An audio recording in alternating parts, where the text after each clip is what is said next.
تو زندگی میں کچھ تو انسان کرے۔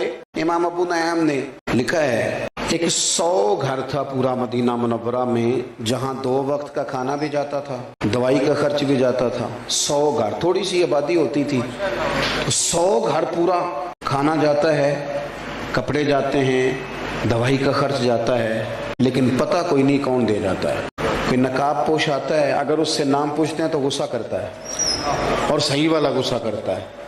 اگر کوئی بات کرتے ہیں تو ناراض ہو جاتا ہے، کہتا ہے اگر اب نام پوچھا تو آؤں گا نہیں۔ 100 گھر، اور یہ کام سالوں چلا۔ پھر اچانک نا کچھ دن گزرے تو وہ کھانا، وہ چیزیں آنی بند ہو گئی۔ لوگ ایک دوسرے سے پوچھنے لگے تیرے گھر نہیں آتا؟ نہیں، اب میرے گھر بھی نہیں آتا۔ تیرے ہاں بھی نہیں پہنچا؟ نہیں۔ اب لوگ ایک دوسرے سے تفصیلات لیتے ہیں، معلومات کرتے ہیں، کب سے نہیں آیا تیرے گھر؟ اس نے کہا 18 محرم سے۔ تیرے گھر کب سے نہیں آیا؟ 18 محرم سے۔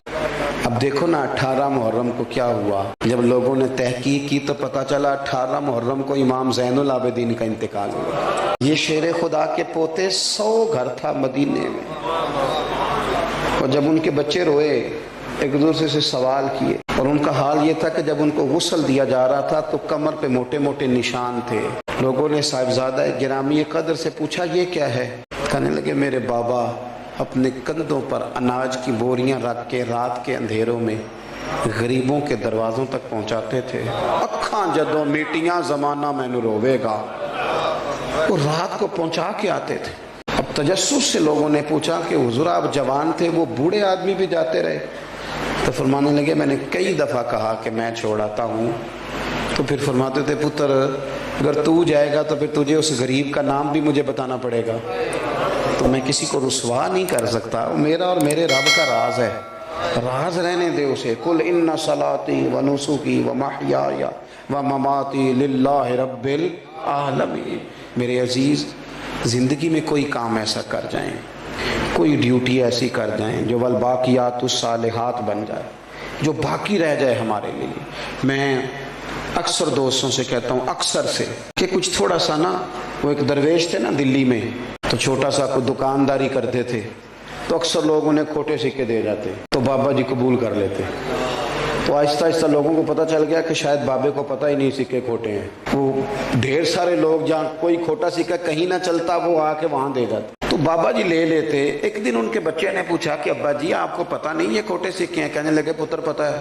تو کہا آپ چپ کر کے قبول کر لیتے ہیں؟ فرمانے لگے ایک تو میری نیت یہ ہے کہ چلو میں دھوکہ کھا جاؤں باقی مومن بچ جائیں، اور دوسری بات بتاؤں گا نہیں۔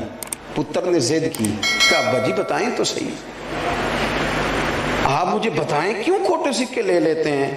تو بزرگ رو پڑے، اتنا روئے کہ زمین پہ بیٹھ گئے، اور پھر کہنے لگے پتر جب کوئی کھوٹا سکہ آتا ہے تو دیکھ کے میں سوچتا ہوں کہ میں بھی تو کھوٹا سکہ ہی ہوں نا۔ صبح قیامت جب رب کی بارگاہ میں کھڑا ہوں گا تو عرض کروں گا مالک میں نے ساری زندگی تیرے بندوں سے کھوٹے سکے لیے ہیں، تو بھی ایک کھوٹا سکہ قبول کر لے۔ ایک کھوٹا سکہ ہے جسے بھی قبول کر لے۔ امید ہے ان جملوں پہ رحمت فرمائے گا، کرم فرمائے گا۔ اخلاص والا مزاج پیدا کریں، کسی کو 2 وقت کا کھانا دے کے اس کا گلی گلی تذکرہ نہ کریں۔ دیکھیں اس محفل کا مہمان خصوصی کون ہے؟ میری تو ویڈیو بن رہی ہے نا، میں تو اسٹیج پہ بیٹھا ہوں، میں تو آیا ہوں اور جناب ابھی جاؤں گا، لیکن اصل مہمان خصوصی وہ ہوتا ہے جو محفل سے پہلے جھاڑو دیتا ہے، گلی گلی اشتہار لگاتا ہے، جو بیچارہ ادھر ادھر بھاگ دوڑ۔ یہ لوگ مہمان خصوصی ہوتے ہیں جو ورکر ہوتے ہیں۔ اپنی زندگی میں خلوص والا مزاج پیدا کریں، کبھی بھی کسی موقع پر بھی کسی چیز کا اظہار نہ کریں۔ چیزیں جب ریاکاری میں آ جاتی ہیں تو وہ اداکاری بن جاتی ہیں، وہ عمل تکلیف والا بن جاتا ہے، جس پر ہمارے اسا فرمایا کرتے تھے کسی کی بیٹی کی، کچھ لوگوں نے آ کے کہا جی ہم فلاں غریب بچیوں کی شادیاں کراتے ہیں، اور جو غریب بچیوں کی شادیاں کراتے ہیں وہ انٹرویو خود دے رہے ہوتے ہیں، وی آئی پی وہ خود بنے ہوتے ہیں، مہمان خصوصی ہوتے ہیں، آگے آگے کھڑے، دولہے کی آج بھی عزت نہیں بیچارے کی، اجتماعی شادی ہو رہی۔ تو اسا فرمانے لگے ضرور کراؤ شادیاں، لیکن جس کی بیٹی کی شادی کراؤ پھر اس کی شادی میں خود نہ جانا، اس لیے کہ اس کا باپ تو تمہارے پیچھے ہی بھاگا رہے گا، شکریہ ہی ادا کرتا رہے گا، تھوڑا سا نا دے دو بس، ٹھیک ہے ہو جائے گا۔ پھر ہمارا ایک اور بھی ہمیں بات تنگ کرتی ہے کہ اوہو پتہ نہیں فلانا بندہ جو ہے وہ صحیح جگہ لگائے گا بھی کہ نہیں۔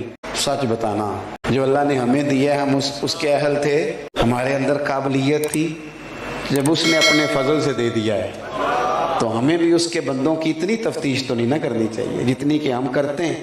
تو اپنی زندگی اخلاص والی بنائیں, للہیت والی بنائیں, کچھ کام کریں تھوڑا بہت. دیکھیں ضرور نماز باجماعت ادا کریں مسجد میں, لیکن امام باقر فرمایا کرتے تھے نیک وہ ہوتا ہے جس کی تنہائی پاک ہوتی ہے. اکیلے میں جو بندہ نیک ہوتا ہے, اپنی تنہائی میں بھی کچھ وظائف پڑھیں, کچھ تھوڑے سے پیسے چھپا چھپو کے ادھر ادھر کسی کو پتہ نہ ہو, وہ اللہ کی راہ میں خیرات کریں.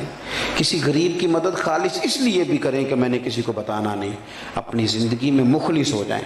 جب مخلص لوگ مل جاتے ہیں نا تو اخلاص والا ایک بندہ بھی ہو تو باقیوں کا کام بھی بن جاتا ہے.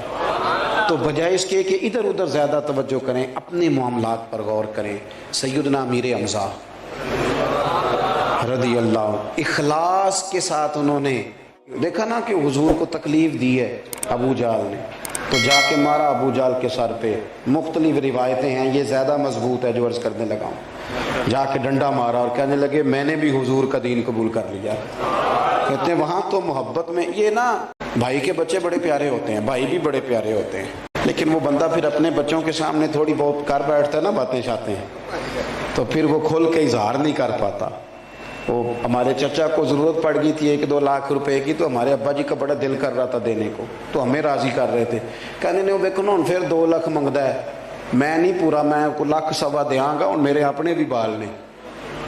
تو میں ہس پڑا, تو مجھے کہنے لگے تو کہڑی گلوں ہسنا ہے. میں کہ ابا جی انہیں 2 منگے, تھوڑا دل 2.5 دین کرتا پیا ہے, لیکن وہ بھائی ہے نا جی, بھائی بھائیاں دیاں باہواں ہوندے. تو حضرت امیر حمزہ بھائی اور بھتیجے کی محبت میں زور سے مارا. کہتے ہیں میں نے اعلان کر دیا کہ میں نے بھی حضور کا دین قبول کر لیا ہے, لیکن جب واپس آیا تو دل میں خیال آیا کہ تو اعلان کر رہا ہے. پھر میں نے اللہ سے دعا کی, یا اللہ حق پر میرا دل جما دے.